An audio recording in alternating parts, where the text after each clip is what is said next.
Hey guys, Mojo here.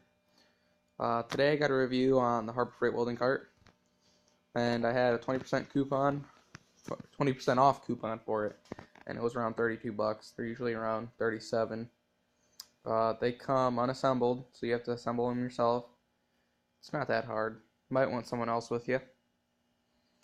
But when you're assembling this, they give you 4 washers for your wheels, for your axle, one for the outside, and the directions only show 2 being used just for the outside, and I gotta put my middle one. There's supposed to be one right in between there, but yeah, don't forget to put that one back there.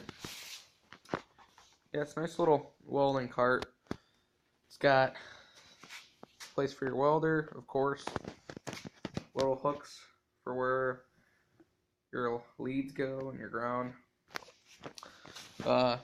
Middle shelf for like your welding gloves and like some welding wire and a brush, and then bottom one for like your welding helmet.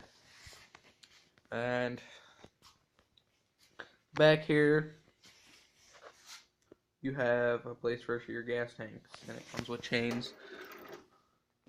Pretty nice chain, looks chrome. And with the chain, how you install it is you stick it through. When you stick it through like this, you'll pull it through, then make the second one like straight, and this one's this way, so it's not gonna be able to pull out. But yeah, this thing's a great little cart for the money. It's got some pretty nice casters.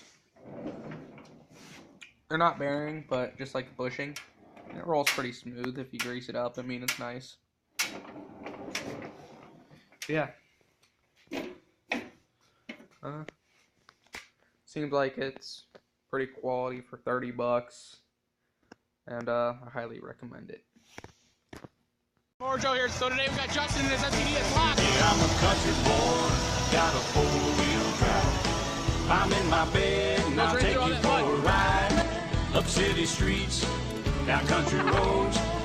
I can get you where you wanna go, 'cause I'm a country boy. Yeah, I'm a country boy. Oh, I'm just a country boy. A nice little country boy.